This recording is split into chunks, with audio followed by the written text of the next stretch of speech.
আজকে আমরা সাইয়েদনা ওমরে ফারুকের বায়োগ্রাফি সম্পর্কে জানব। ওমরে ফারুক রাদিয়াল্লাহু তাআলা আনহু, the super hero of this উম্মাহ। এই উম্মার সুপার হিরো তিনি, ঠিক কি না? ওনার মুখের আগে লাঠি চলতো বেশি। সুবহানাল্লাহ পড়বেন না? মাঝে মাঝে লাঠি চালানোরও দরকার আছে না নাই? সাইয়েদনা ওমরে ফারুক আমাদের জন্য অনুপ্রেরণা। Is the real super hero of Muslim উম্মাহ।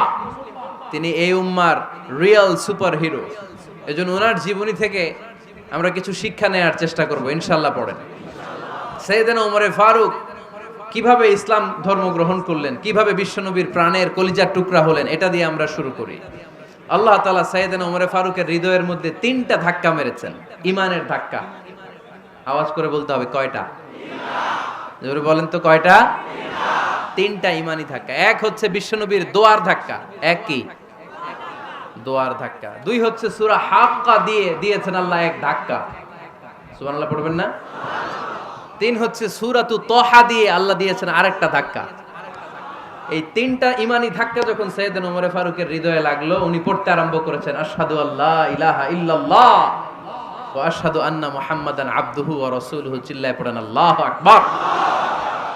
বিশ্বনবী মক্কায় বসে বসে তাহাজ্জুদের সালাত পড়ে আল্লাহর কাছে দোয়া করলেন, আল্লাহুম্মা আইজ্জাল ইসলাম বিআহাব্বির রাজুলাইনি ইলাইক। ও আল্লাহ, 2 জন লোকের নাম বলবো, 2 জনের দরকার নেই। এই 2 জনের একজনকে আপনি ইসলামের সুশীতল ছায়া তলে এনে ইসলামকে বিজয় দান করে দেন। মুহূর্তের মধ্যে দোয়াটা কবুল করে নিয়েছে কে? বিশ্বনবী বললেন, আল্লাহ 2 জনের নাম বলবো আজকের দোয়ায়। আবি জাহাল ইবনে হিশাম, হয়তো হিশামের বেটা আবু জাহেলকে আপনি ইসলামের ভিতরে নিয়ে আসেন, কিংবা ওমর ইবনুল খাত্তাব, খাত্তাবের বেটা ওমরকে আপনি ইসলামের ছায়া তলে নিয়ে আসেন। ওমরে ফারুকের জন্য দোয়াটা কবুল করে নিয়েছে কে? মক্কার যে অবস্থা, আল্লাহর হাবিব সাল্লাল্লাহু আলাইহি ওয়াসাল্লাম বুঝলেন মক্কার এই 2 জনের একজন যদি আমার সাথে না থাকে তাহলে মক্কায় দাওয়াতি কাজ চালিয়ে যাওয়া যাবে। আল্লাহরে বললেন, আল্লাহ বেশি চাই না, এই 2 জনের একজন, হয় আবু জাহেল নয় ওমর, হয় আবু জাহেল নয় ওমর। বিশ্বনবী যখন দোয়া করলেন, এই দোয়ার একটা ইমানি ধাক্কা, নুরানি ধাক্কা সাইয়েদনা ওমরে ফারুকের হৃদয়কে স্পর্শ করে ফেলল। দোয়া ইজ লাইক এ মিসাইল। এই যে আমরা দোয়া করি, এটা মিসাইলের মতো। যুদ্ধে মিসাইল হামলা করে না? মিসাইল হামলা করার পরে এই মিসাইল লক্ষ্য বস্তুতে যে ভেদ করে, ঠিক কিনা? তেমনি দোয়ার মতো যদি আপনি দোয়া করতে পারেন, আপনি যেই জন্য দোয়া করেছেন ঠিক ওই জায়গায় যে আপনার দোয়া স্পর্শ করে। সুবহানাল্লাহ পড়বেন না? বিশ্বনবীর দোয়ার মাধ্যমে প্রথমে সাইয়েদনা ওমরে ফারুকের হৃদয়ে এক ধাক্কা লাগলো। 2 নম্বরে রব্বুল আলামিন সূরাতুল হাক্কা দিয়ে ওমরে ফারুকের হৃদয়ের মধ্যে দিলেন এক ধাক্কা। পড়েন আল্লাহু আকবার। কোরআনের ভেতরে সূরাতুল হাক্কা নামে একটা সূরা আছে না নাই? আল হাক্কাতু মাল হাক্কা ওয়া মা আদরাকা মাল হাক্কা। পড়েন আল্লাহু আকবার। বিশ্বনবী যখন দোয়া করলেন, ওই দোয়া যখন সাইয়েদনা ওমরে ফারুকের হৃদয়ে স্পর্শ করলো, সাইয়েদনা ওমরে ফারুক সব সময় বিশ্বনবীরে ফলো করতে আরম্ভ করলেন। বিশ্বনবী ডানে গেলে লুকিয়ে লুকিয়ে ওমর ফারুক ডানে যায়, বিশ্বনবী বায়ে গেলে লুকিয়ে লুকিয়ে ওমরে ফারুক বায়ে যায়। বিশ্বনবী একবার মসজিদুল হারামে যে নামাজ পড়তে শুরু করলেন, ওমরে ফারুক তখন বিশ্বনবীর পিছু পিছু ছদ্মবেশে পেছন থেকে যে বিশ্বনবী কিভাবে নামাজ পড়ে দেখতে শুরু করলেন। বিশ্বনবী ইন দা মিন টাইম এশার নামাজে আল হাক্কাতু মাল হাক্কা তেলাওয়াত শুরু করে দিলেন। আল হাক্কাতু মাল হাক্কা তেলাওয়াত শুরু করে দিলেন। তেলাওয়াত করতে করতে বিশ্বনবী যখন তেলাওয়াত করতেছে, ওমরে ফারুক এরকম দুলতেছে আর মজা পাচ্ছে। ওমিয়া বিশ্বনবীর কণ্ঠ বুঝি আমার মতো কণ্ঠ, আপনার মতো কণ্ঠ, আহমদ বিন ইউসুফের কণ্ঠ, আব্দুল বাসিতের কণ্ঠ না? বিশ্বনবীর গলায় যে কি সুরের ঝংকার আল্লাহ দিয়েছেন, কি সুরের লহরী আল্লাহ দিয়েছেন, একবার যে শুনতো পাগল হয়ে যেত। আল্লাহু আকবার। বিশ্বনবী সূরা হাক্কা মন্ত্রমুগ্ধ তেলাওয়াতে, মন্ত্রমুগ্ধ সুর দিয়ে, মন্ত্রমুগ্ধ কণ্ঠ দিয়ে তেলাওয়াত করতে লাগলেন। এশার সালাতে ওমরে ফারুক দুলতে লাগলেন। ওমরে ফারুক যত শুনেন অবাক হয়ে যায়, যত শুনেন অবাক হয়ে যায়, যতই শুনে অবাক। কিরে? কারণ তিনি আরবি ভাষা বুঝতেন, এত সুন্দর শব্দের গাঁথনি। এত প্রাঞ্জল বর্ণনা, এত সুন্দর অন্তমিল, এটা কবিতা না হয়ে পারে না। উনি মনে মনে ভাবলেন এটা মনে হয় কবিতা, it might be poem, it could be poem. Muhammad মনে হয় কবি হয়ে গেছে, তার কাব্য প্রতিভা দিয়ে সে এটা বানিয়েছে। তা না হলে এত সুন্দর কথা এটা কবিতা না হয়ে পারে। ইন দ্য মিন টাইম বিশ্বনবী কিন্তু দেখতেছে না যে পেছনে ওমর। বিশ্বনবী তেলাওয়াত করছিলেন, ইন দ্য মিন টাইম বিশ্বনবী পড়ছিলেন ওমা হুয়া বিকাউলি শাইরিন কলিলাম মা তুমিনুন। এই আয়াতের অর্থ হলো এটা কোনো কবির কথা নয়, খুব অল্প সংখ্যক লোকই তোমরা ঈমান আনো। সুবহানাল্লাহ পড়েন। এটাকে বলে কোইন্সিডেন্ট। কোইন্সিডেন্ট হুট করে অনেক সময় মিলে যায়, যায় কি যায় না? আপনি একজনের কথা ভাবতেছেন বাজারে গেলেন, বাজারে যেই দেখেন ওই লোকটা দাঁড়ায় আছে, এরকম হয় কি হয় না? কোইন্সিডেন্ট। ওমরে ফারুক মনে মনে যেটা ভাবতেছে ওই কথা দিয়ে বিশ্বনবী তেলাওয়াত করতেছে, আল্লাহু আকবার। বিশ্বনবী যে আয়াত তেলাওয়াত করছিলেন, আয়াতের অর্থ হলো এটা কোনো কবির বানানো কবিতা না, খুব অল্প সংখ্যক লোকই তোমরা ঈমান আনো। ওমরে ফারুক আটকে উঠলেন, থমকে দাঁড়ালেন। ঘটনা কি? আমি মনে মনে ভাবলাম কি এত সুন্দর কথা, এটা তো মানুষের কথা হতে পারে না, এটা নিশ্চয়ই কবিতা, কবির কথা। কিন্তু মুহাম্মদ এখন আবার পড়তেছে ওমা হুয়া বিকাউলি শাইর, এটা কোনো শায়েরের কবির কথা নয়। কলিলাম মা তুমিনুন, অল্পই তোমরা ঈমান আনো। তার মানে আমার মনে যা চলে মুহাম্মদ এটা টের পায়। মুহাম্মদ গণক। নাউজুবিল্লাহ পড়বেন না? মুহাম্মদ অনেক বড় মাপের একজন গণক। মানুষের হৃদয়ে কি চলে, মনে মনে কি ভাবে, মুহাম্মদ না দেখেও বলে দিতে পারে। ইন দা মিন টাইম বিশ্বনবী পরের আয়াতে পড়লেন ওয়ালা বিকাউলি কাহিনিন কলিলাম মা তাযাক্কারুন। এই আয়াতের অর্থ হলো এটা কোনো গণকের বানানো গণনা নয়, খুব অল্প সংখ্যক লোকই তোমরা উপদেশ হিসেবে এটাকে মানো। সুবহানাল্লাহ পড়েন। এবার আর ওমরে ফারুকের সহ্য হয় না, কি আজীব তামাশা। প্রথমে মনে করলাম কবিতা, মোহাম্মদ কয় কবি না, সে কবি না, এটা কবিতা না। তারপর ভাবলাম সে গণক, সে আয়াত পরে পরে বলে দিল এটা গণনা নয়, তাহলে এটা কি? এটা কি কবিতাও না, গণনাও না, তাহলে এটা কি? বিশ্বনবী তখন বললেন তানজিলুম মির রাব্বিল আলামিন। সুবহানাল্লাহ পড়েন। পরের আয়াত ছিল তানজিলুম মির রাব্বিল আলামিন। এটা দুনিয়ার কোনো কবির বানানো কবিতা না, এটা কোনো গণকের গণনা না, এটা কোনো সাহিত্যিকের বানানো সাহিত্য নয়, এটা মহাবিশ্বের পরিচালক রব্বুল আলামিনের কাছ থেকে পাঠানো কিতাব কোরআন। সূরা হাক্কার ধাক্কায় ওমরে ফারুক কাইত। প্রথমে ধাক্কাটা লাগলো যে দোয়া। বিষ্ণুবী তাহাজ্জুদে কেঁদে দোয়া করলেন, আল্লাহ হয় আবু জাহেল রে দিবা নাইলে ওমর রে দিবা। ওই দোয়া ওমরে ফারুকের হৃদয়ে ছোঁয়া লেগেছে। এরপর হাক্কা, সূরাতুল হাক্কা দিয়ে দিলে এক ধাক্কা। এই ধাক্কা খেয়ে উথাল পাথাল হৃদয়ের মধ্যে, হায় রে এ কি বাণী, এ কেমন কথা, কে মুহাম্মদ? তারপরও শয়তানের ওয়াসওয়াসা আছে না নাই? আল্লাহ বলে যতই ওয়াসওয়াসা ওমরকে দেয়া হোক, আমি ওমরে ফারুককে এই মুসলিম উম্মতের সেনাপতি বানিয়ে ছাড়বো, আমি সেনাপতি বানাবো। এবার 3 নাম্বার ডোজ। ডাক্তারের কাছে গেলে প্রথমে দেখবেন সিম্পল ডোজ দেয়, নরমাল ওষুধ, এটাতে কাজ না হলে ডোজ বাড়ায়, একেবারে কাজ না হলে অ্যান্টিবায়োটিক মারে, আছে না নাই? আল্লাহ প্রথমে দোয়ার ছোঁয়া লাগালেন, তারপর সূরা হাক্কা দিয়ে ধাক্কা মারলেন, এরপরে রব্বুল আলামিন বলেন এবার 3 নাম্বার ডোজ সূরা তহা দিয়ে আমি তোমার হৃদয়টারে উজালা বানায় দেব রে ওমর। শয়তান ওদিক দিয়ে ওয়াসওয়াসা, খেলা দুই দিক থেকে চলতেছে। আল্লাহ তাআলা হেদায়েতের রাস্তায় টানছে, শয়তান জাহান্নামের দিকে টানছে। ঘোষণা দেয়া হলো মক্কায়, মুহাম্মদের মাথা কেটে এনে দিলে এত এত স্বর্ণ মুদ্রা দেয়া হবে।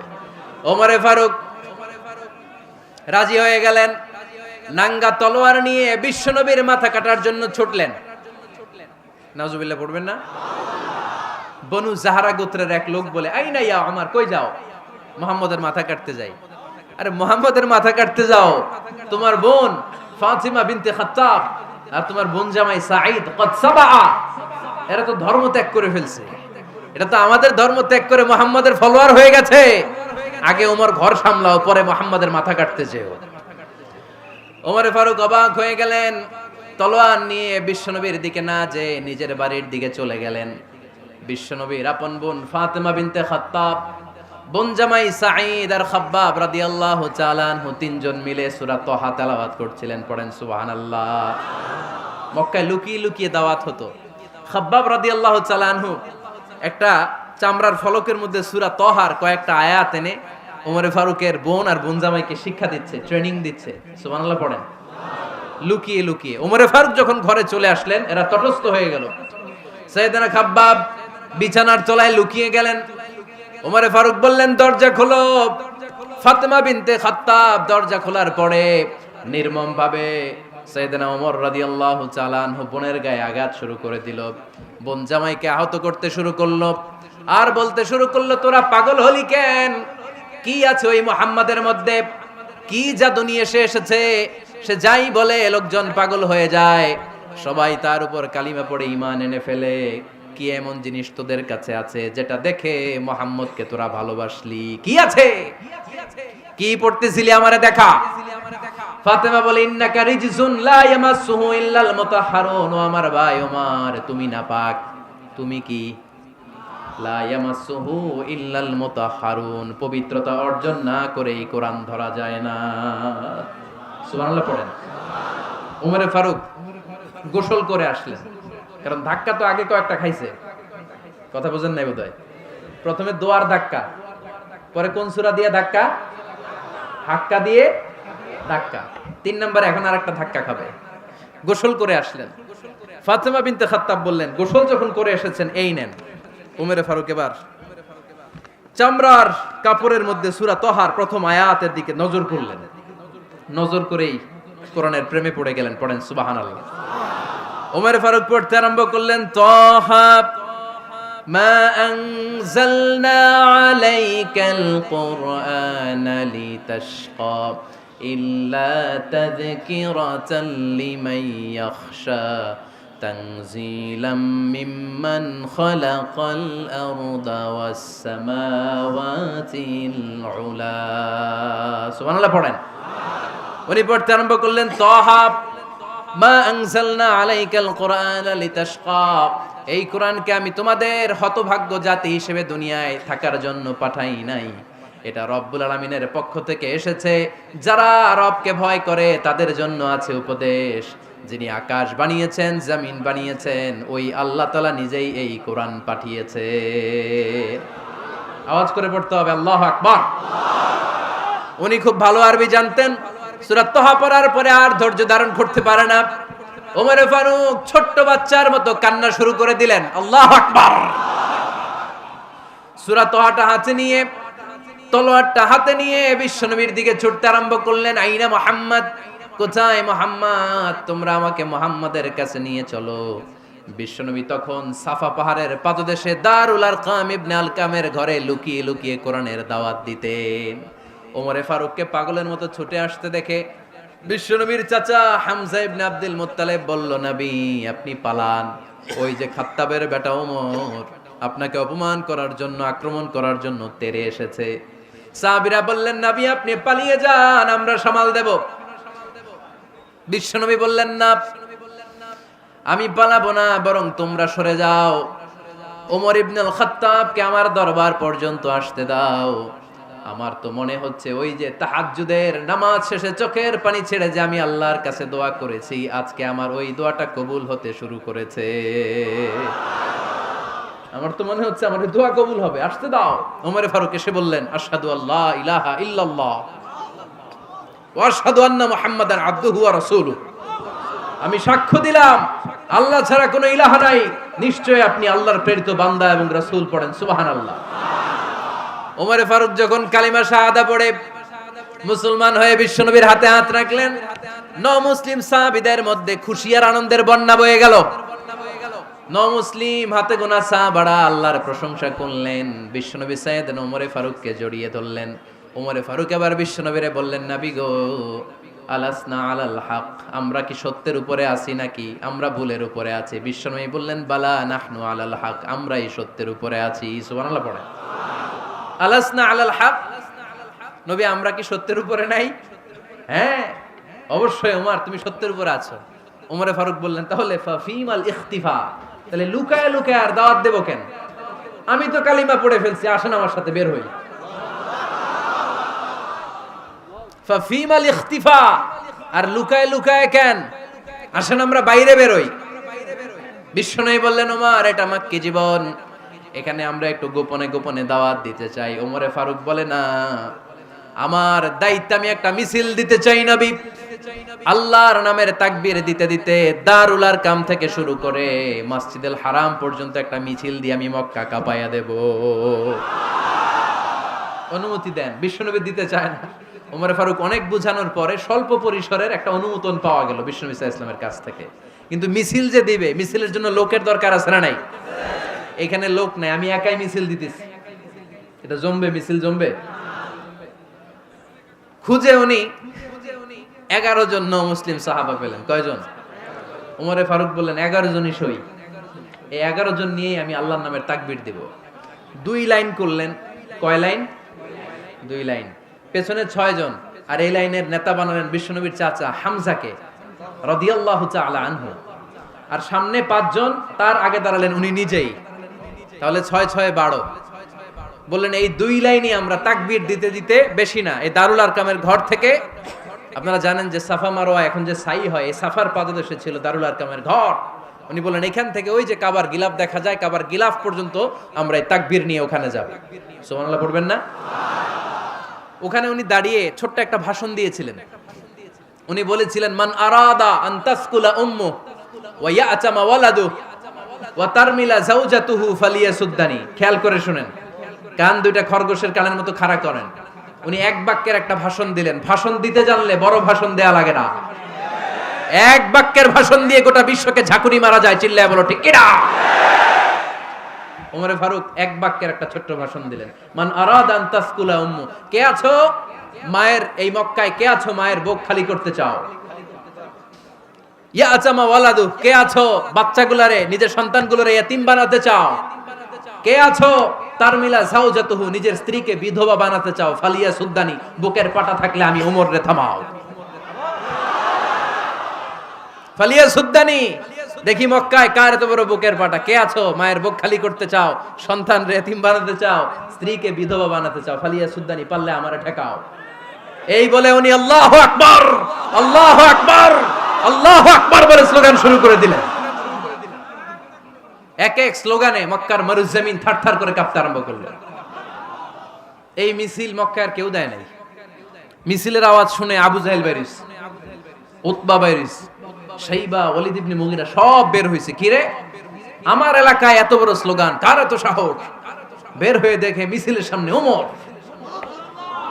ওমর রে দেখে দিছে এক দৌড়। কারণ ওমরে ফারুককে থামানোর মতো বাপের বেটা মক্কায় দ্বিতীয়টা কেউ ছিল না। আওয়াজ করে বলেন ঠিক কিনা? ওমরে ফারুক আল্লাহু আকবার, আল্লাহু আকবার বলে স্লোগান দিতে দিতে মসজিদুল হারামের ভেতরে ঢুকে গেল। কাবার গিলাফ ধরার পরে সেদিন মিছিল থেমেছে। ওই আল্লাহর নামের স্লোগান সেদিন কেউ থামাতে পারে নাই, কিয়ামত পর্যন্ত কেউ থামাতে পারবে না। চিল্লায় বলো ঠিক কিনা?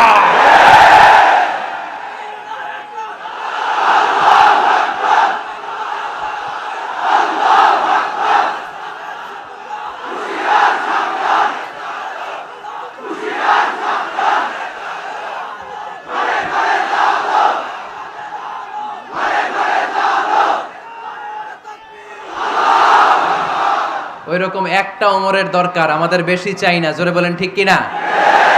দাও খোদা দাও আমায় আবার ওমর দারাজ দিল, দাও খোদা দাও আমায় আবার ওমর দারাজ দিল, দাও আলীর মতো বীর সেনানি, আলীর মতো বীর সেনানি জাগাতে নিখিল, দাও খোদা দাও আমায় আবার ওমর দারাজ দিল। সুবহানাল্লাহ পড়েন। একটা ওমর লাগবে।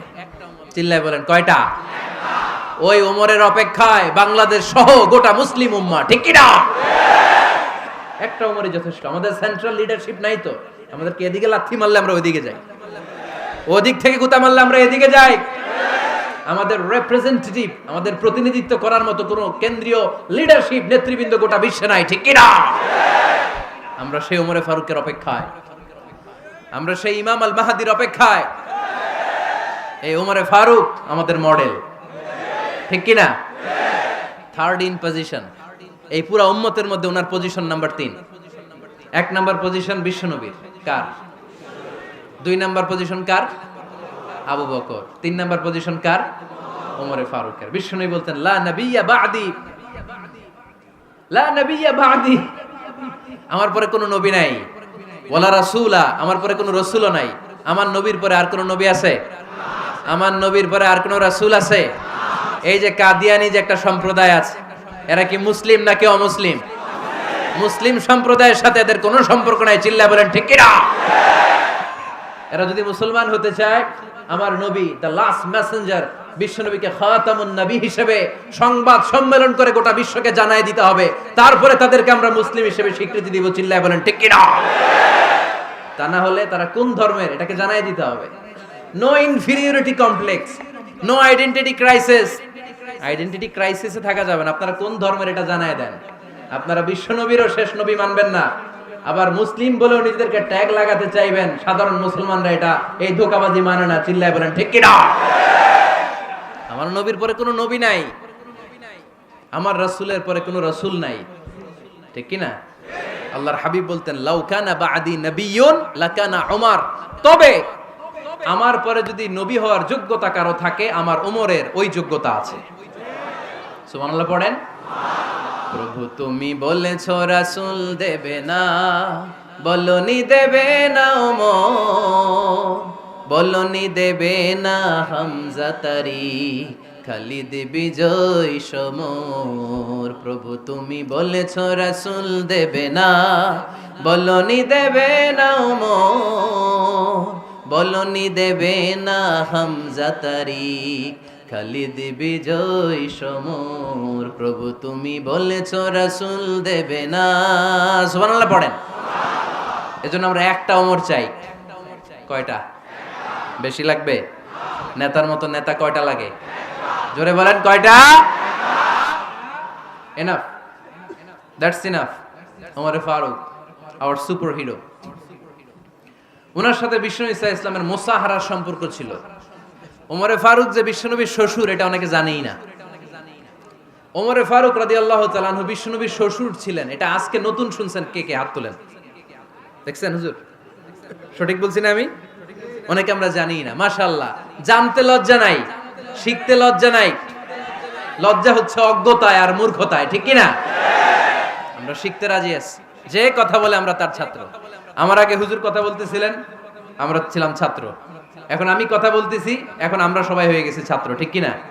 যিনি বলেন তিনি শিক্ষক, বাকিরা আমরা ছাত্র। ঠিক কি না? 4 খলিফার 2 খলিফা, ইসলামের 4 খলিফার 2 খলিফা বিশ্বনবীর মেয়ের জামাই, আর বাকি 2 খলিফা বিশ্বনবীর শ্বশুর। সুবহানাল্লাহ পড়েন।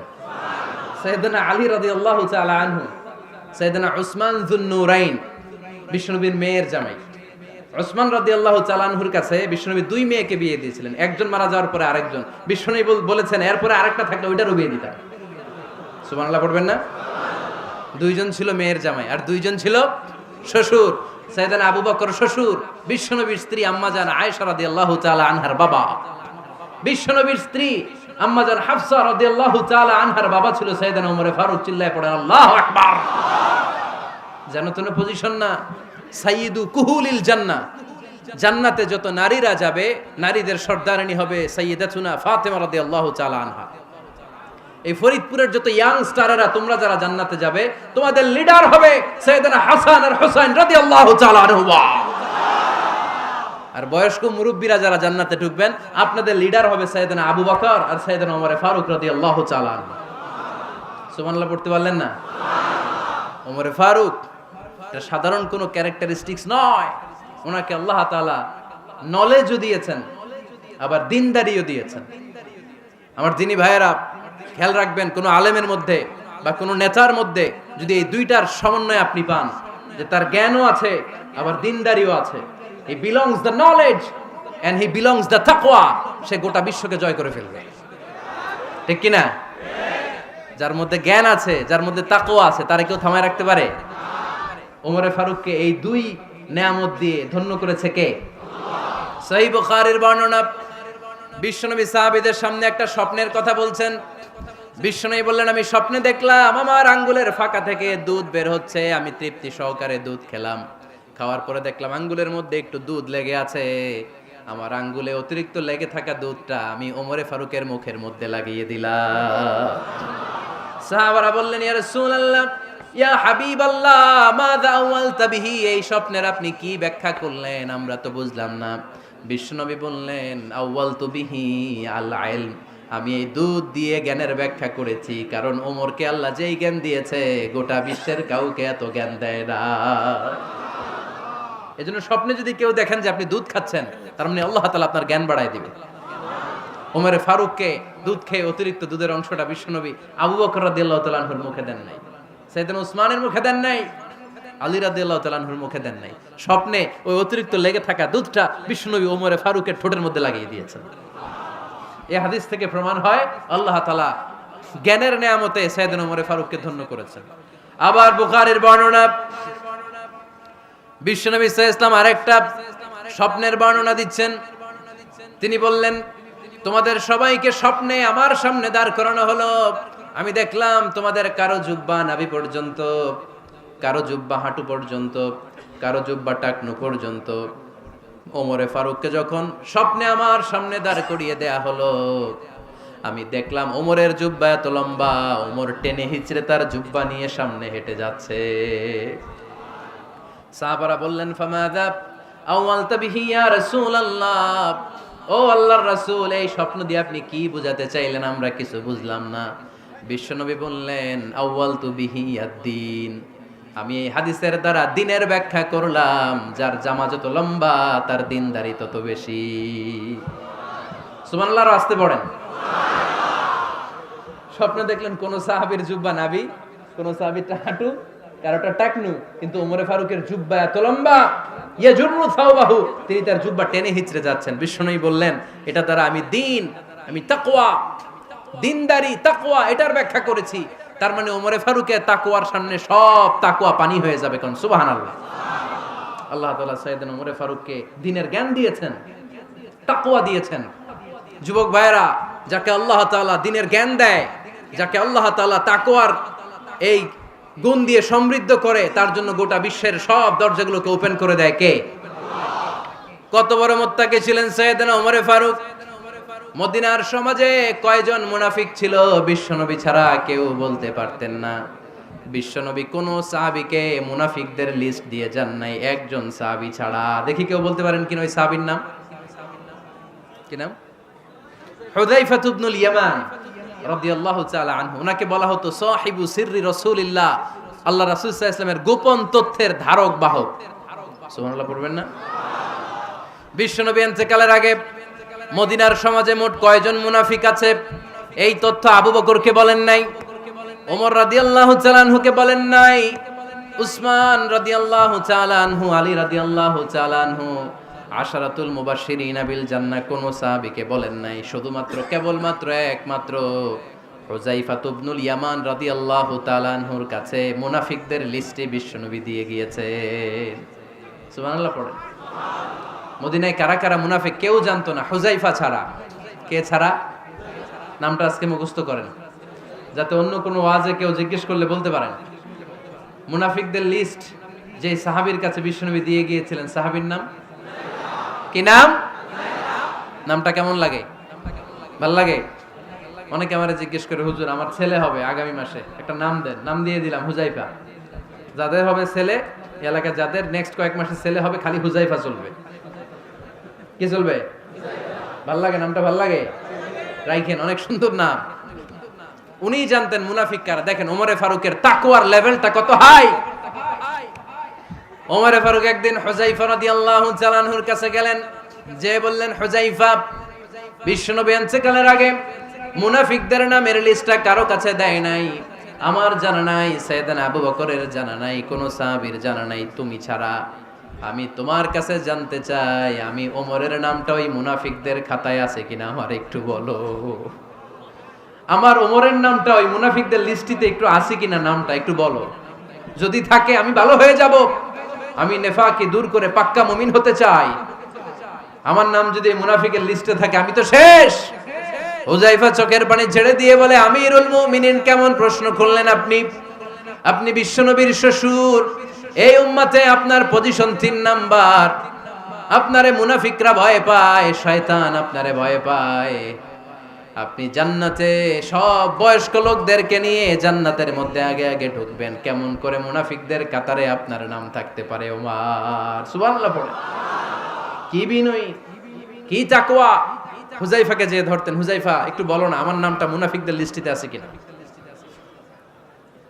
ওমরে ফারুকের যদি এই টেনশন থাকে যে আমি মুনাফিক হয়ে গেলাম কিনা, আমাদের এই টেনশন থাকার দরকার আছে না নাই? হ্যাঁ, যেন সব সময় আল্লাহর কাছে দোয়া করতে হবে, আল্লাহ তুমি নেফাকি থেকে আমাদেরকে বাঁচাও। আরো জোরে পড়েন আমিন। ওমরে ফারুক রাদিয়াল্লাহু তাআলা আনহু আমাদের সুপার হিরো, আমাদের সবাই বলেন আমাদের। উনি কত বড় সুপার হিরো শুনেন। উনি জুমার খুতবা দিচ্ছেন। কি দিচ্ছেন? মসজিদে নববীতে খুতবার মাঝখানে হঠাৎ বললেন, ইয়া সারিয়াতাল জাবাল, ইয়া সারিয়াত ইবনে জানিমিল জাবাল। এই কথা বলেই আবার খুতবা দিতে শুরু করলেন। ওনার এই ইয়া সারিয়াত ইবনে জানিমিল জাবালের সাথে আগের কথারও কোনো মিল নাই, পরের কথারও কোনো মিল নাই। জুমার নামাজের পর মুসল্লি সাহাবারা ধরলেন, বললেন, ইয়া আমিরাল মুমিনিন। খুতবার মাঝখানে হঠাৎ করে ইয়া সারিয়াত ইবনে জালিমিল জাবাল বলে আপনি চিৎকার করলেন কেন? আপনার এই বাক্যের সাথে আপনার খুতবার আগের বাক্যের কোনো মিল নাই, আপনার খুতবার পরের বাক্যেরও কোনো মিল নাই।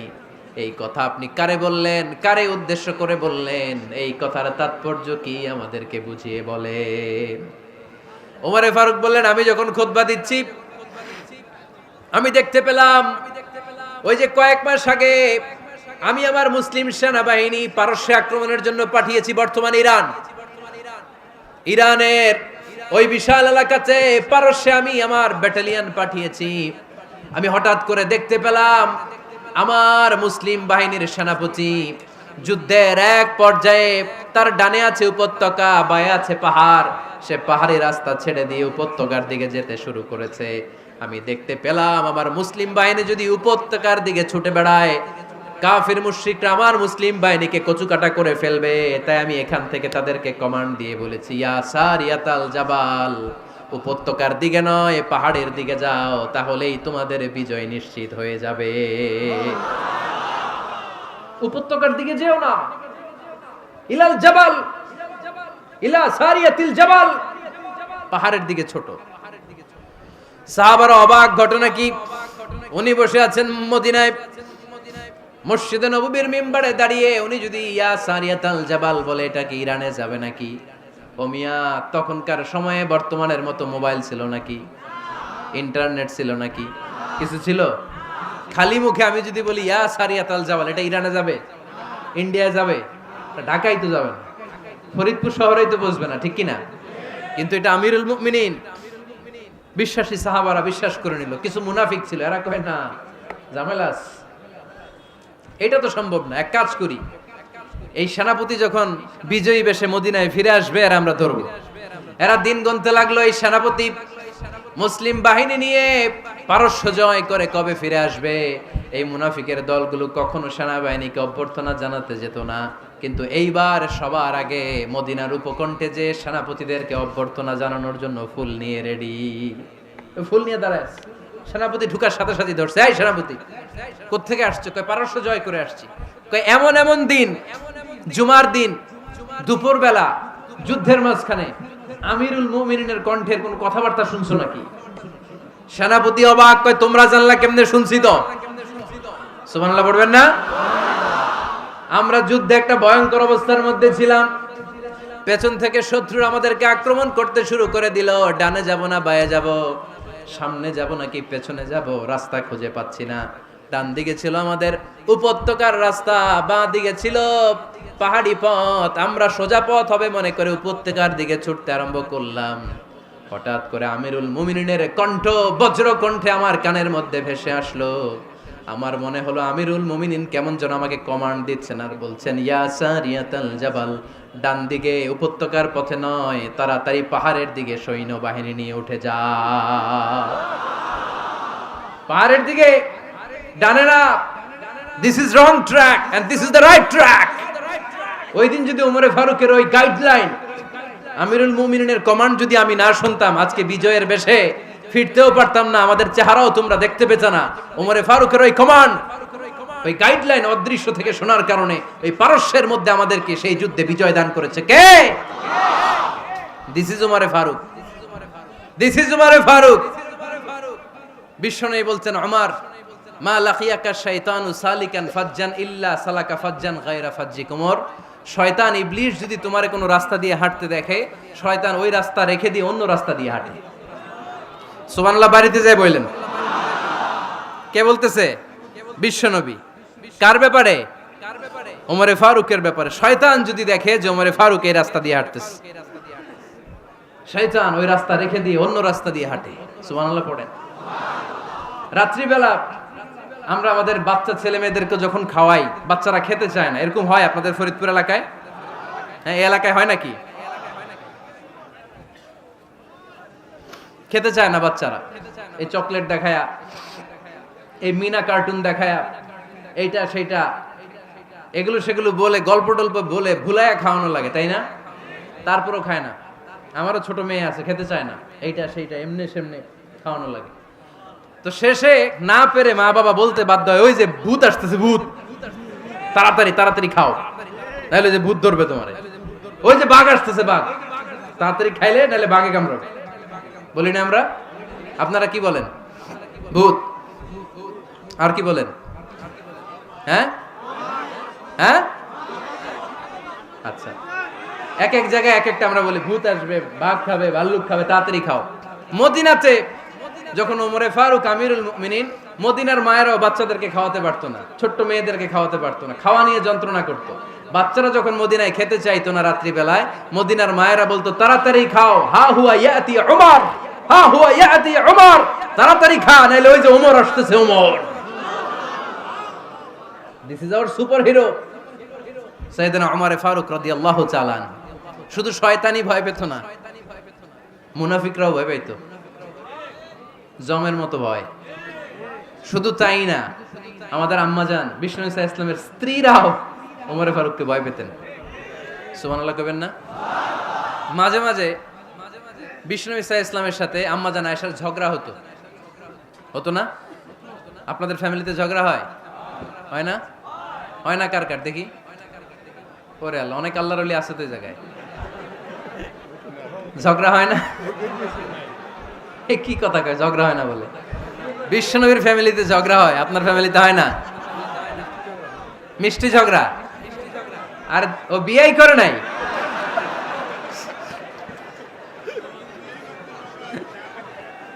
ঝগড়া তো হবেই, দাম্পত্য জীবনের মজাটাই তো এখানে। কখনো ঝগড়া, কখনো আনন্দ, একটু বৃষ্টি, একটু রোদ, একটু হাসি, একটু কান্না, ভালো লাগা, ভালোবাসা শেয়ার করে নেয়া, মিলেমিশে একাকার হয়ে যাওয়া, ঠিক কিনা? তো আল্লাহর হাবিব সাল্লাল্লাহু আলাইহি ওয়াসাল্লামের সাথে আম্মাজান আয়েশার ঝগড়া হতো। তো একদিন ঝগড়া হয়ে দুইজন রেগে আছে। খবরদার, দুইজন রেগে থাকবেন না আবার। একজন রাগলে আরেকজন থেমে যাবেন, কারণ এই ছোট্ট ঝগড়া থেকে এটা অনেক সময় বিচ্ছেদের দিকে গড়ায়। আমার প্রিয় ফরিদপুরবাসী, ভাবি রেগে গেলে আপনি রাইগেন না, ওই দিন আপনি একটু ঠান্ডা থাকেন। আবার আপনি রেগে গেলে, আমার মাইকের আওয়াজ যদি ভাবিরা শুনেন, আপনারা রেগে যায় না, একটু ঠান্ডা থাকবেন। দুইজনে রেগে গেলে তো তৃতীয় বিশ্বযুদ্ধ শুরু হবে, তাই না? একজন রেগে গেলে আরেকজন ঠান্ডা। কারণ এই সামান্য ঝগড়া থেকে ইগোর কারণে এটা বিচ্ছেদ আর ডিভোর্স পর্যন্ত গড়ায়। আর শয়তান এখানে উস্কানি দেয়, কারণ ইমানদারদের ফ্যামিলি ভাঙতে পারলে শয়তান সবচেয়ে বড় খুশি হয়। আর ইমানদারদের ফ্যামিলি টিকে থাকলে খুশি হয়ে যায় কে? আম্মাজান আয়েশা রাদিয়াল্লাহু তাআলা আনহার সাথে বিষ্ণু ইসা ইসলামের ঝগড়া হতো মাঝে মাঝে। একবার ঝগড়া হলো, বিষ্ণু ইসা ইসলামও রাগ, আম্মাজান আয়েশাও রাগ। তো বিষ্ণুই বললেন, আয়েশা, ঝগড়া করে আর কতক্ষণ থাকবো, আসো মিটমাট করি। আয়েশা রাদিয়াল্লাহু বললেন, ঠিক আছে, মিটমাট করব। তো বিষ্ণু ইসা ইসলাম বললেন, মিটমাটের জন্য কারে ডাকবো? ওমর রে ডাকি। কয় না, ওমর রে না, ওমর গালিজ, ওমর অনেক রাগে, আমার ডর লাগে। কয় তাহলে তোমার আব্বারে ডাকি, কয় ডাকেন। কি খুশি, মেয়েদের মধ্যে এই অভ্যাসটা আছে না নাই? তাহলে তোমার আব্বারে ডাকি, ডাকেন। ডেকে নিয়ে আসা হলো। আবু বকর রাদিয়াল্লাহু তাআলা আনহু দাঁড়ালেন, আম্মা জান আয়েশা দাঁড়ালেন, বিশ্বনবীও দাঁড়ালেন। বিশ্বনবী বললেন, আয়েশা তোমার আব্বা আসছে, এবার ঘটনা খুলে বলার পালা, তুমি বলবা নাকি আমি বলবো? আম্মা জান আয়েশা বললেন, আপনি বলেন, তবে ওয়ালা তাকুল ইল্লা হাক্কান, যেটা ঘটছে ওইটাই বললেন, মিথ্যা কথা কইেন না। আবু বকর রাদিয়াল্লাহু তাআলা আনহু রেগে মেগে আগুন, কি এই কথা তুমি কেমন করে বলো? বিশ্বনবীকে মিথ্যা কথা কখনো বলবে? রেগে মেগে দিলেন মেয়ের গালে এক চড়। বানিয়ে বলতেছি না, মুসনাদ আহমদ ইবনে হাম্বলের হাদিস। বাবার হাতের থাপ্পড়কে আম্মা জান আয়েশা উল্টে বললেন। সাইয়েদনা আবু বকর রাগে গড়গড় করছেন, আবার মারার জন্য তেড়ে গেলেন। এবার বাঁচার জন্য আম্মা জান আয়েশা বিশ্বনবীর পিছনে যে আশ্রয় নিলেন, বিশ্বনবী বাঁচানোর জন্য দুই হাত মেলে দাঁড়িয়ে গেলেন। পড়েন সুবহানাল্লাহ। বিশ্বনবী যখন দুই হাত মেলে দাঁড়িয়ে গেলেন, সাইয়েদনা আবু বকর রাদিয়াল্লাহু আনহু থেমে গেলেন। সাইয়েদনা আবু বকর রাদিয়াল্লাহু তাআলা আনহু ঘর থেকে বের হয়ে বারান্দায় দাঁড়ালেন। পড়েন সুবহানাল্লাহ। এবার বিশ্বনবী আম্মা জান আয়েশার কাছে যেয়ে বলেন, ইয়া আয়েশা কাইফা রাআইতিনি আনকাসতুকি মিনার রাজুল, দেখছো কেমনে বাঁচাইলাম? আমি না থাকলে ভর্তা বানাই ফেলতো আজকে। আমি বাঁচাইছি তোমারে, আমি আমার লগে ঝগড়া করো তুমি। লজ্জায় পড়ে আম্মা জান আয়েশা খিলখিল করে হেসে দিলেন, বিশ্বনবীও হেসে দিলেন। দুইজনের হাসির মধুর আওয়াজ শুনে সাইয়েদনা আবু বকর বাইরে থেকে অবাক, কিরে এতক্ষণ না ঝড় তুফান, এখন দেখি হাসি। সালাম দিয়ে অনুমতি নিয়ে ভিতরে ঢুকলেন। ঢুকে দেখেন আম্মা জান আয়েশাও হাসে, বিশ্বনবীও হাসে। এ হাসি দেখে আবু বকর রাদিয়াল্লাহু আনহু হেসে দিলেন। আরশের উপর থেকে খুশি হয়ে গেলেন কে?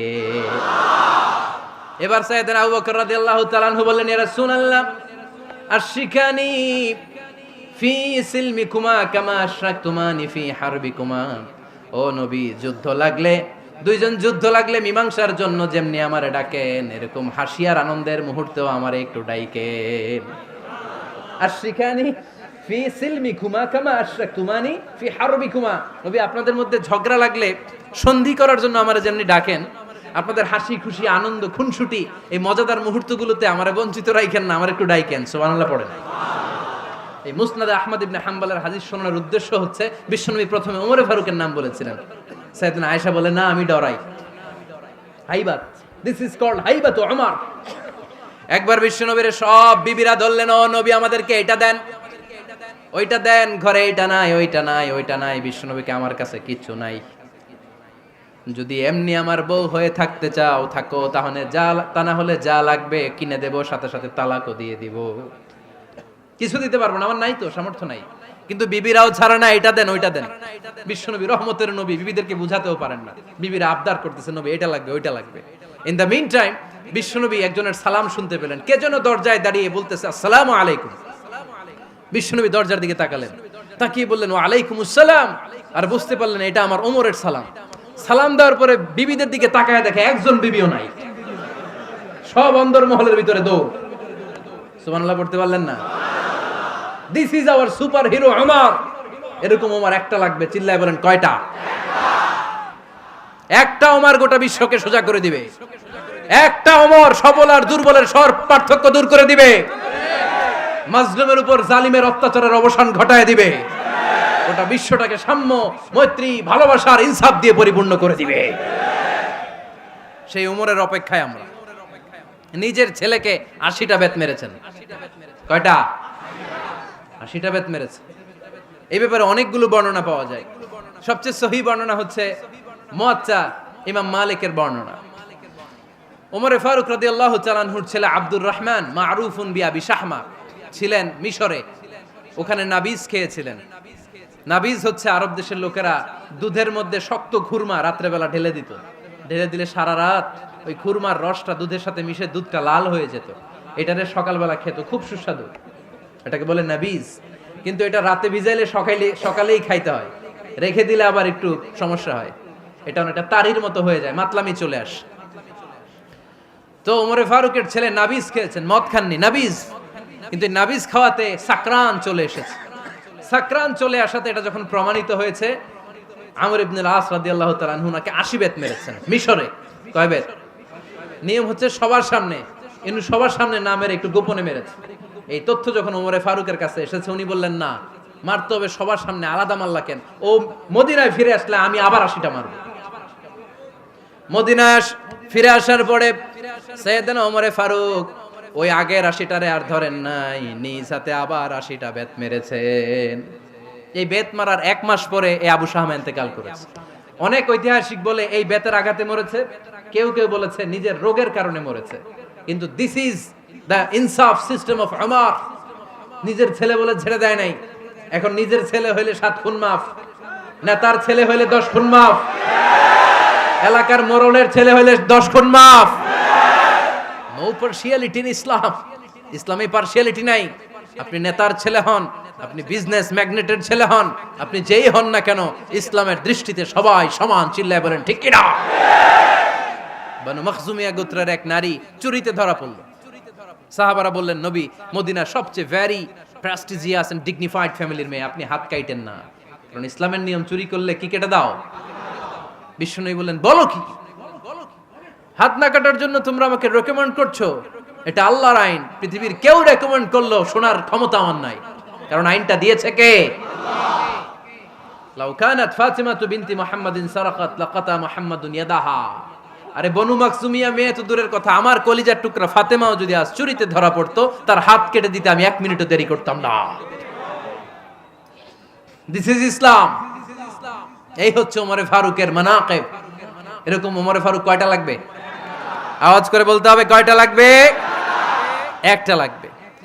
এই সাইয়েদনা ওমরে ফারুক মদিনার প্রথম চিফ জাস্টিস ছিলেন।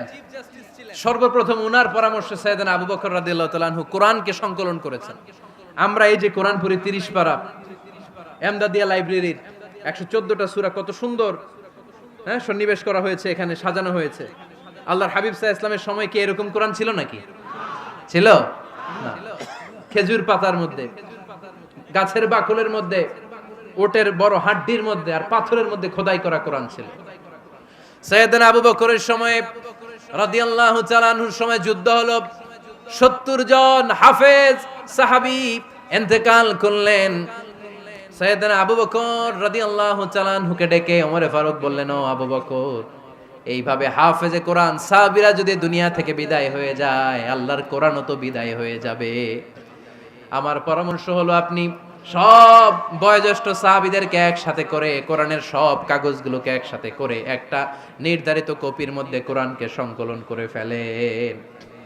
সাইয়েদনা আবু বকর বললেন, যেটা আমার নবী করে না, এটা আমি কেমনে করি? কিন্তু ওমরে ফারুক নাছোড়বান্দা বলে না, এটা করলে কোনো খারাপ হবে না, ভালোই হবে। মুসলিম উম্মার জন্য এক জায়গায় কোরআন সন্নিবেশিত থাকবে, আপনি করেন। সাইয়েদনা আবু বকর রাজি হয় না, ওমরে ফারুকও ছাড়ে না। ওমরে ফারুক বলতে বলতে বলতে বলতে এমন ভাবে সাইয়েদনা আবু বকর রাদিয়াল্লাহু তাআলা আনহুকে ধরলেন, সব শেষে সাইয়েদনা আবু বকর ওমরে ফারুকের কথায় কোরআন সংকলনে রাজি হয়ে গেলেন। পড়েন সুবহানাল্লাহ। উনি বললেন, ওমর যখন আমাকে বারবার বুঝাতে লাগলো, আল্লাহ তাআলা আমার হৃদয়টা ওমরের কথা শোনার জন্য খুলে দিলেন। আল্লাহ তাআলা কেমন যেন আমাকে ইলহাম করলেন, আবু বকর করো, এই কাজের মধ্য দিয়ে আমি আমার কোরআনকে গোটা বিশ্বে জীবিত রেখে দেব। This is Umar. এই যে আমরা হিজরি সনের যে আমরা গণনা করি, এই হিজরি সনের প্রবর্তক হচ্ছে সাইয়েদনা ওমরে ফারুক। সুবহানাল্লাহ নাই? আপনাদের মনোযোগ আছে না গেছে? কই ঘুমায় গেলেন মনে হয়? তাকবীর দেন তো একজন আওয়াজ করে।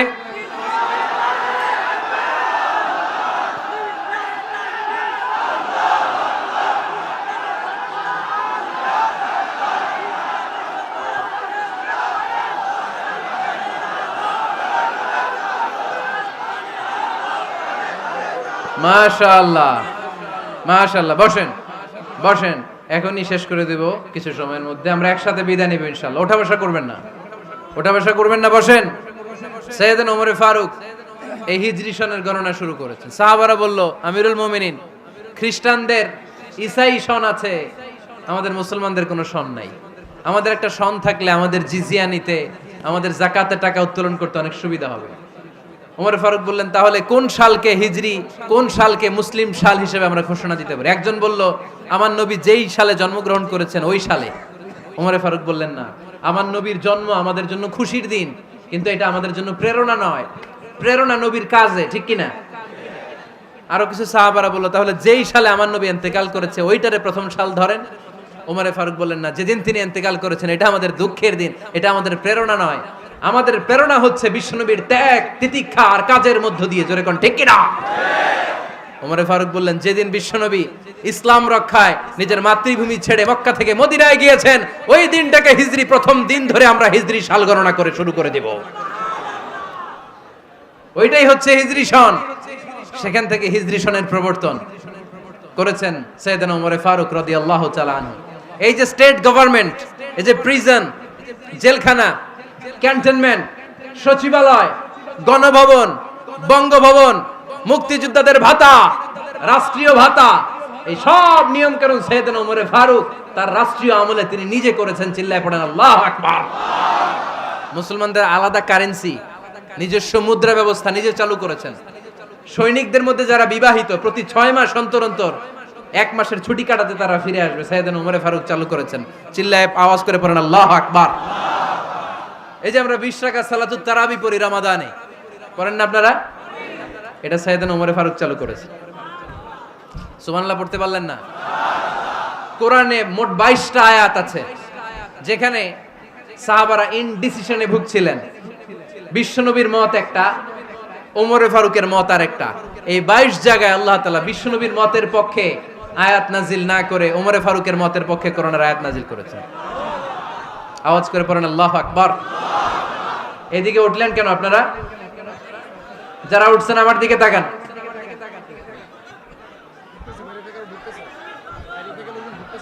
কিছু ভিতরে ঢুকতেছে, কিছু বাইরেতেছে না?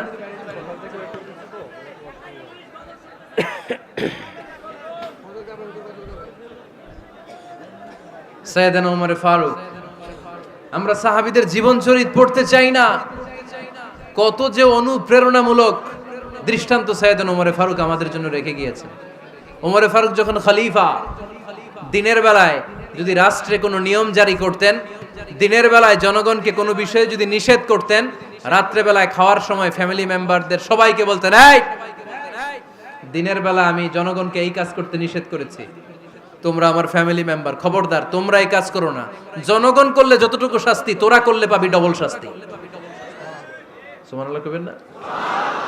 আমাদের নেতারা ওই বাড়ির বিচার করে, ওই বাড়ির মাইয়ার বিচার, ওই বাড়ির পোলার বিচার, নিজের পোলা গাঞ্জা টানে, আছে না নাই? নিজের মেয়ে অপরাধ করে, আছে না নাই?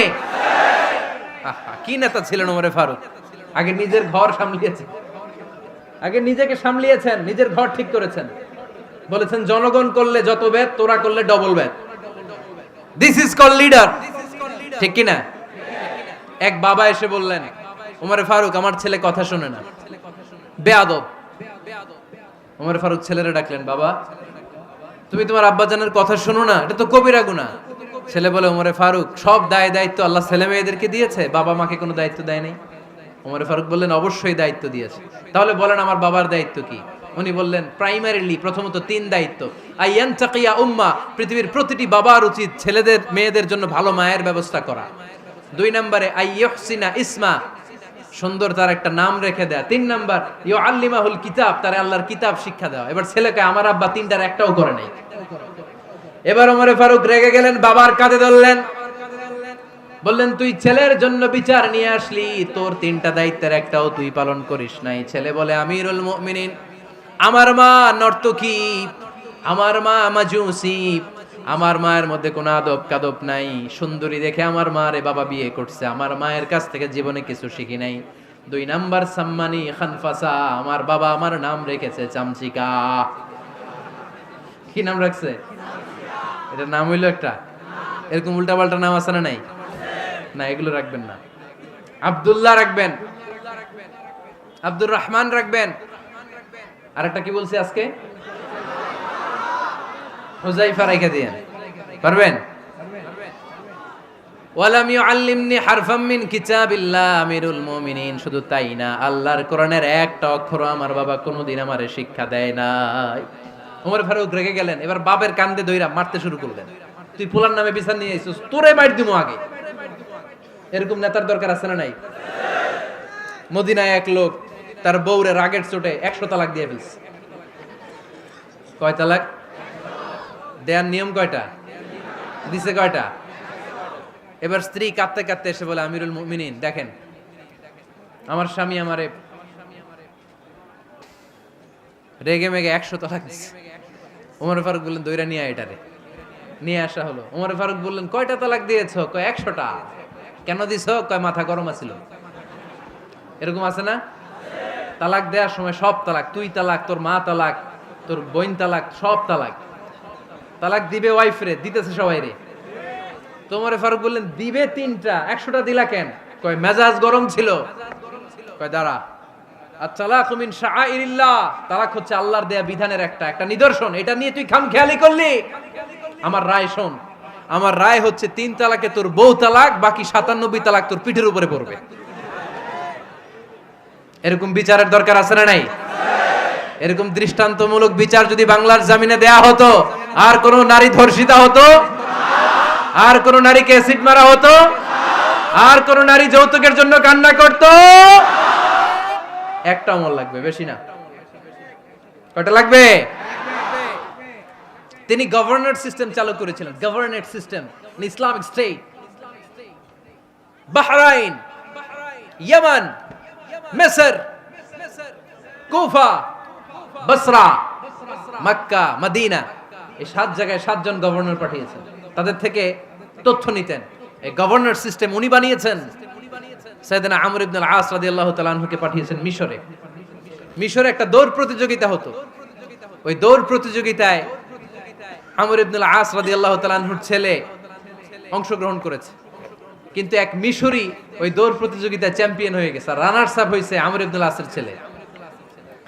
এবার মিশরি ফার্স্ট আর গভর্নরের ছেলে সেকেন্ড। রাগের চোটে আমর ইবনে আল-আসের ছেলে ওই মিশরির মাথার মধ্যে কয়েকটা বাড়ি মেরেছে। মিশরি বলে, আমার মাল্লা কেন? তুমি খেলাই পারো না, আমারে মাল্লা কেন? কয়, আনা ইবনুল আকরামিন, আমি গভর্নরের পোলা, আমি যা বলবো এটাই হবে, আমার উপরে কথা নাই। মিশরি ওইখানে আর ঝগড়া বাঁধায় নাই, মনে দুঃখ নিয়ে মদিনায় চলে আসলেন। এসে বললেন, আমিরুল মুমিনিন, আপনি আমর ইবনুল আস রাদিয়াল্লাহু তাআলা আনহুকে মিশরের গভর্নর বানিয়ে পাঠিয়েছেন। একটা প্রতিযোগিতায় আমি চ্যাম্পিয়ন হয়েছি, ওনার ছেলে হয়েছে রানার আপ।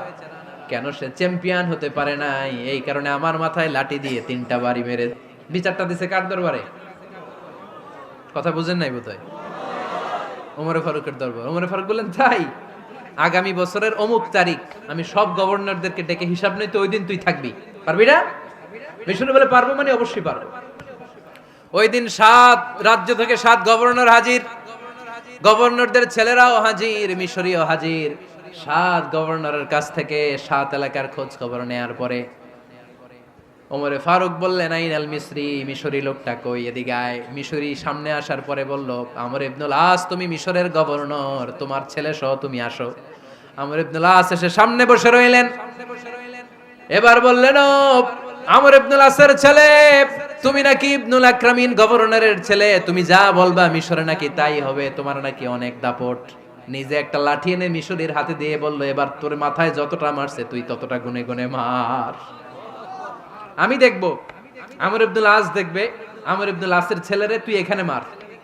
সে বলতেছে, থাক, আপনি বলছেন এতেই যথেষ্ট, মারা লাগবে না, আমি মাফ করে দিলাম। ওমরে ফারুক বলল, খবরদার, মার, মার ওর মাথার মধ্যে। মিশরি ওমরে ফারুকের ধমক শুনে ভয়ে ভয়ে 3টা বাড়ি মারল। এই বাড়ি মারা দেখেও ওমরে ফারুকের হৃদয় ঠান্ডা হয় নাই। লজ্জায় আমর ইবনুল আস, বয়স হয়ে গিয়েছে সাহাবা, মাথা তখন টাক, মাথায় চুল নাই, লজ্জায় মাথাটা হেট হয়ে মাথাটা নিচু করে রেখেছে। এবার রাগের চোটে ওমরে ফারুক বললেন, এবার আমর ইবনুল আসের টাক মাথার মধ্যে একটা মার, মার। কেন ছেলেকে শিক্ষা দিতে পারে নাই? ইয়া আমর ইবনুল আস, মাতা জাআলতুমুন নাস আবিদা, তোমরা কখন মিশরীদেরকে নিজেদের দাস বানায় নিলা? ওয়াকাদ ওয়ালাদাতুম উম্মুহুম আহরারা, আর ওদের মায়েরা তো ওদেরকে স্বাধীন সন্তান হিসেবে প্রসব করেছে। মানুষদের উপর ক্ষমতাগিরি করার জন্য গভর্নর পাঠাই নাই। খবরদার, জনগণ তাদেরকে দেখভাল করার জন্য তোমাদেরকে পাঠানো হয়েছে, তাদের উপর কোনো অত্যাচার করার জন্য নয়। চিল্লায় বলেন ঠিক কি না? এরকম নেতা কয়টা লাগবে? কয়টা? ওই নেতার নাম কি? ওমর। হ্যাঁ, হুয়া ইয়াতি ওমর। 22 জায়গায় বিশ্বনবী কয় একটা, ওমরে ফারুক বলে আরেকটা। আল্লাহ বলে, বিশ্বনবী আপনার পক্ষে আমি আয়াত নাজিল করতে পারলাম না, আমি ওমরের পক্ষে নাজিল করে দিলাম। বিশ্বনবী বলতেন, ইন্নালি কুল্লি উম্মাতিন মুহাদ্দাস, সব উম্মতের মধ্যে, সব নবীর উম্মতের মধ্য থেকে একজন করে আল্লাহ তাকে মুহাদ্দিস বানাতো। মুহাদ্দিস না, মুহাদ্দাস। মুহাদ্দাস মানে এমন লোক যিনি যা ভাবতো ওই ভাবনাটাই আল্লাহ আয়াত হিসেবে নাজিল করে দিতেন। বিশ্বনবী বলেন, আমার উম্মতের মধ্যে মুহাদ্দাস হচ্ছে সাইয়েদনা ওমর। মদিনার সবচেয়ে বড় মুনাফিকের নাম আব্দুল্লাহ ইবনে উবাই ইবনে সালুল, সব মুনাফিকদের সরদার। কিন্তু এই মুনাফিকের ছেলেটা হলো পাক্কা ইমানদার, এই ছেলের নাম হলো আব্দুল্লাহ। আওয়াজ করে বলেন, ছেলের নাম কি? আব্দুল্লাহ ইবনে উবাই ইবনে সালুল। মুনাফিক সরদার যখন ইন্তেকাল করলো, সাইয়েদনা আব্দুল্লাহ রাদিয়াল্লাহু তাআলা আনহু বিশ্বনবীর কাছে এসে চোখের পানি ছেড়ে ডেকে বলে, নবী আপনিও জানেন আমিও জানি, মদিনার সবাই জানে আমার আব্বা মুনাফিকদের সরদার, কিন্তু আমার মন তো মানে না, আমার তো পিতা, আমার তো বাবা লাগে, আমার তো মন মানে না। আপনিও জানেন মুনাফিক, আমিও জানি মুনাফিক। নবী আপনার দরবারে কিছু আমি চাই না, আপনার গায়ের একটা জামা দেন, আপনার জামাটা পরিয়ে আমার বাবারে দাফন দিব। এর উসিলায় যদি আমার আব্বারে আল্লাহ মাফ করে দেয়, দয়ার নবী মায়ের নবী জামা খুলে দিয়ে দিলেন। পড়েন সুবহানাল্লাহ। আব্দুল্লাহ রাদিয়াল্লাহু তাআলা আবার আবদার চললেন, নবী জানি আমার বাবা মুনাফিক, কিন্তু আমার তো বাবা, আপনার দরবারে ফরিয়াদ, আপনি নিজে যে আমার বাবার জানাজার নামাজের ইমামতি করবেন। দয়ার নবী মায়ার নবী জানাজার নামাজে যেতে চাইলেন। ওমরে ফারুক বললেন, নবী না, খবরদার আপনি উবাই ইবনে সালুলের জানাজায় যাবেন না। বিশ্বনবী জোর করে যেতে চাইলেন। সাইয়েদনা ওমরে ফারুক বিশ্বনবীর জামা পেছন থেকে টেনে ধরলেন। আল্লাহু আকবার। টেনে ধরলেন, যাবেন না আপনি। ওমর ফারুকের হাত থেকে হ্যাচকা টান মেরে জুব্বা টান দিয়ে বিশ্বনবী জানাজায় চলে গেলেন। রব্বুল আলামিন আয়াত নাজিল করলেন, ইস্তাগফির লাহুম আও লা তাস্তাগফির লাহুম ওয়া ইন তাস্তাগফির লাহুম ৭০ মাররাতান ফালান ইয়াগফিরাল্লাহু লাহুম। নবী গো, একবার নয়, দুইবার নয়, ৭০ বারও যদি এই মুনাফিকের জন্য আপনি ক্ষমা চান, তার জন্য ক্ষমা নাই, তার জন্য আছে জাহান্নাম। ওয়ালা তাকুম, আপনি যাবেন না আলা কবরি, কখনো তাদের জানাজায় যাবেন না। এই যে একটা ভুল করে ফেলছেন, এটা এবারই শেষ, এরপরে আর যাবেন না। সাইয়েদনা ওমর ফারুকের পক্ষে আল্লাহ তাআলা কোরআনের আয়াত নাজিল করে দিলেন। চিল্লায় পড়েন আল্লাহু আকবার। এভাবে 22টা জায়গায় ওমর ফারুক যা বলেছে, এটা নিয়ে একটা আলাদা আলোচনা হইতে হবে, আলাদা একটা আলোচনা লাগবে যে 22টা আয়াতে আল্লাহ তাআলা বিশ্বনবীর পক্ষে কোরআনের আয়াত নাজিল না করে সাইয়েদনা ওমর ফারুকের পক্ষে আয়াত নাজিল করেছেন। চিল্লায় পড়েন সুবহানাল্লাহ। ওই ওমর ফারুককে আমাদের মডেল বানানোর দরকার আছে না নাই? ওই ওমর ফারুকের জীবনী আমাদের ছেলে মেয়েদেরকে পড়ানোর দরকার আছে না নাই? আমাদের ভবিষ্যৎ প্রজন্ম এগুলো জানে না। ওরা সালমান খান দেখে বড় হয়, ওরা শাহরুখ খান দেখে বড় হয়, ওরা ঋত্বিক রোশনকে দেখে বড় হয়, ওরা মনে করে যে এরাই বড় সুপার হিরো। আমাদের যে কত বড় সুপার হিরো আছে এরা জানেই না। নতুন প্রজন্মের কর্ণকোহরে সাইয়েদনা ওমর ফারুকের ইতিহাস পৌঁছে দেওয়ার দরকার আছে না নাই? ওমর ফারুকের ইন্তেকালের ঘটনাটা বলেই আমরা মুনাজাতের দিকে যাব। শুনবেন? শুনতে চান? উনি স্বপ্নে দেখলেন একটা লাল মোরগ ওনাকে 3টা ঠোকর মেরেছে। কয়টা? উনি জুমার নামাজে, জিলহজ মাসের শেষ সপ্তাহে জুমার নামাজে বললেন যে একটা লাল মোরগ 3টা ঠোকর মেরেছে। মুগীরা ইবনে শুবা রাদিয়াল্লাহু তাআলা আনহুর দাস আবু লুলু আল মাজুসি, এই লোকটা খঞ্জর বানাতে পারতো। মুগীরা রাদিয়াল্লাহু তাআলা আনহুর দাস। মুগীরা প্রতিদিন 4 দিরহাম করে চার্জ করতো, যেহেতু দাস। সে এসে বিচার দিল, আমিরুল মুমিনিন, মুগীরা আমার থেকে বেশি টাকা চায়, জুলুম করে। ওমর ফারুক বললেন, তাই? তুমি কি কাজ জানো? বলে, আমি খঞ্জর বানাতে জানি। বাড়ি কই? পারস্য। আরে তুমি খঞ্জর বানাতে জানলে তো 4 দিরহাম অনেক কম, সে তো আরো বেশি টাকা নেওয়া দরকার ছিল তোমার থেকে। আবু লুলুর এই কথা পছন্দ হয় নাই। সে কয়, ওমর তুমি সবারে দয়া দেখাও, আর আমার ক্ষেত্রে কঠিন নিয়ম বানাইলা, দাঁড়াও এই নিয়ম তোমার আমি দেখাবো। এই রাগে সে বাড়িতে যে একটা খঞ্জর বানালো। কি বানালো? খঞ্জর চিনেন? ছোট্ট ছুরি। কিছুদিন আগে ওমানের সুলতান কাবুস ইন্তেকাল করেছে, জানেন আপনারা? ওনার এই কোমরের মধ্যে খঞ্জর থাকতো, ছবিতে দেখছেন? আরব শায়েখ যারা সুলতান আমির, কোমরে কি থাকে? ছোরা থাকে, খঞ্জর। সে বাসায় যে একটা খঞ্জর বানালো, যেই খঞ্জরের 2 মাথা, লাহু রাসান ওয়া মাকবাদাতুহু ফি ওয়াসাতি, আর ধরার হ্যান্ডেলটা মাঝখানে, এদিকেও ছুরি এদিকেও ছুরি, যাতে এইভাবে মারা যায়। সে ধার দিতে লাগলো আর বলল, ওমর দাঁড়াও, তোমার আমি দেখাবো। ওমরে ফারুক মসজিদে নববীর ইমাম, ফজরের নামাজের সময় এ আবু লুলু আল মাজুসি বুরনুস পরে, চাদর পরে, লুকিয়ে লুকিয়ে, সে অগ্নি উপাসক, মুমিন নয়, ওমরে ফারুককে অ্যাটাক করার জন্য গেলেন মসজিদে নববীতে। ওয়াকানু ইউসাল্লুনা বিগালাস, তখন ওনারা অন্ধকারে নামাজ পড়তো। নামাজের সময় যখন হলো, লুকিয়ে লুকিয়ে প্রথম কাতারে ওমরে ফারুকের পিছনে মুয়াজ্জিনের পাশেই দাঁড়ালেন, হাতে খঞ্জর, একামত হলো। ওমরে ফারুক সালাত শুরু করলেন, ফজরের সালাত, আল্লাহু আকবার। নামাজ শুরু করলেন, সূরা ফাতিহা বললেন। আরেকটা সূরা যখন পড়তে যাবেন, in the meantime Abu Lulu এই খঞ্জর নিয়ে ওমরে ফারুকের বুকের মধ্যে 3টা স্টেবিং করলেন। একটা মারলেন নাভির নিচে, মারার সাথে সাথে পাকস্থলী কেটে গেল। আরেকটা মারলেন পাজরে, পাজর ছিঁড়ে গেল। 3টা মারার পরে ওমরে ফারুক বললেন, কাতালানি আল কাল, এক কুকুর আমাকে মেরে ফেলেছে। পেছন থেকে এক সাহাবীকে টান মেরে সামনের দিকে নিয়ে গেলেন, তুমি নামাজের ইমামতি করাও। আর ওমরে ফারুককে বাকিরা ধরাধরি করে পেছনে নিতে আরম্ভ করলেন। আর এই আত্মাই আক্রমণ যে করেছে, সে কাতারের মাঝখান দিয়ে যেতে আরম্ভ করলো আর 2 দিকে ছুরি মারতে আরম্ভ করলো। 13 জন সাহাবীর গায়ে ছুরি মেরেছে, 7 জন সাহাবা স্পট ডেথ, জায়গায় মৃত্যু। এই ভয়ঙ্কর অবস্থা দেখে এক সাহাবী বুরনুস, এক ধরনের জুব্বা আছে মাথাওয়ালা, অনেকে জ্যাকেট পরছেন না এরকম মাথাওয়ালা, লম্বা জুব্বা আছে, আরবরা শীতে পড়ে মাথাওয়ালা, এই মাথাওয়ালা জুব্বা বের করে এক সাহাবী জালের মতো তার দিকে উড়ায় মারলো। ওই বুরনুসের মধ্যে পেঁচিয়ে আবু লুলু মাটিতে পড়ে গেল আর সুইসাইড করে ফেললো, নিজের বুকে নিজে মেরে আত্মহত্যা। যেই সাহাবীকে ইমামতির জন্য দাঁড় করালেন, উনি ছোট্ট সূরা দিয়ে, প্রথম রাকাতে সূরা আল কাউসার, দ্বিতীয় রাকাতে সূরাতুল ইখলাস দিয়ে নামাজ শেষ। ওমরে ফারুক বেহুশ। ওমরে ফারুক কি? হ্যাঁ, বেহুশ। সবাই কান্নাকাটি করতেছে, সবাই দেখতে গেলেন, এখন হুঁশ ফিরে না। মুখের মধ্যে, মুখ খুলে রাষ্ট্রের চিকিৎসক মুখের মধ্যে দুধ দিলেন, ওই নাভি দিয়ে দুধ বের হয়ে যায়, পাকস্থলী কেটে ওখান দিয়ে দুধ বের হয়ে যাচ্ছে। তারা বলল, ওনারে বাঁচানো সম্ভব না, দেখেন হুঁশ ফিরে কিনা। হুঁশ ফিরলে ওনার পরে কে আমির হবে, উনি যেন প্যানেল ঠিক করে দিয়ে যায়। সবাই তাকিয়েছে ওমরে ফারুকের চোখের দিকে। আল্লাহর মেহেরবানিতে ঘন্টা খানিক পরে উনি চোখ খুললেন। চোখ খোলার পরেই বলেন নাই, ও মা আমি মরে যাই।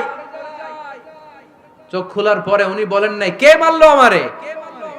চোখ খোলার পরে উনি বলেন নাই, আমার পরে নেতা কে হবে। চোখ খোলার পরে সর্বপ্রথম কথাটি ছিল, আসল্লান নাস, আমার নেতৃত্বে যে ফজরের নামাজটা শুরু হয়েছিল, এটাকে ঠিকমতো তোরা পড়েছিলি? আমার নেতৃত্বে যে ফজরের জামাত শুরু হয়েছিল, সেটা ঠিকঠাক মতো সমাপ্ত হয়েছিল কিনা আগে বল। আসল্লান নাস, নামাজটা হয়েছে কিনা বল। সুবহানাল্লাহ কইতে পারলেন না? This is Omar, hour super hero. নেতা অনেকগুলো লাগে না, এরকম নেতা একটাই যথেষ্ট, যে গোটা বিশ্বকে কাঁপায় দিতে পারে। চিল্লায় বলো ঠিক কিনা? আমরা চাই আমাদের ছেলেগুলো ওমরে ফারুকের মতো বড় হোক। আমরা চাই আমাদের ছেলে মেয়েগুলো খাব্বাব, খুবাইব, সাইয়েদনা আলী, উসমান, আবু বকর রাদিয়াল্লাহু তাআলা আনহুর অনুসরণে বড় হোক, ঠিক কিনা? আমরা একটা ওমর চাই, যিনি আমাদেরকে সালাতের শিক্ষা দিয়ে গিয়েছেন, ইন্তেকালের আগে বলেছেন সাল্লান নাস। এজন্য আমরা যেন নামাজ কখনো নষ্ট না করি। আল্লাহর জমিনে দিন বাস্তবায়ন আসাদ্দুহুম ফি আমরিল্লাহি ওমর। ওমর রাদিয়াল্লাহু তাআলা আনহুর মতো এত কঠোর কেউ ছিলেন না। তাই দিন বাস্তবায়নে আমরা যেন কাউরে ছাড় না দেই। সবার আগে আল্লাহর দিন, সবার আগে আল্লাহর কোরআন, সবার আগে আমার ইসলাম, ঠিক কিনা? চাইলেই কেউ এদেশ থেকে ইসলামরে মিটাই দিতে পারবে না। যে দেশে আল্লাহু আকবার ধ্বনির সাথে সাথে সূর্য উঠে যায়, আল্লাহু আকবার ধ্বনির সাথে সাথে সূর্য ডুবে যায়, সে দেশে আর কিছু থাকবে না থাক, আমার ইসলাম থাকবেই। আর কিছু থাকবে না থাক, আমার কোরআন থাকবেই। সে ইসলামের সাথে থাকতে রাজি আছেন তো? কোরআনের সাথে থাকতে রাজি আছেন তো?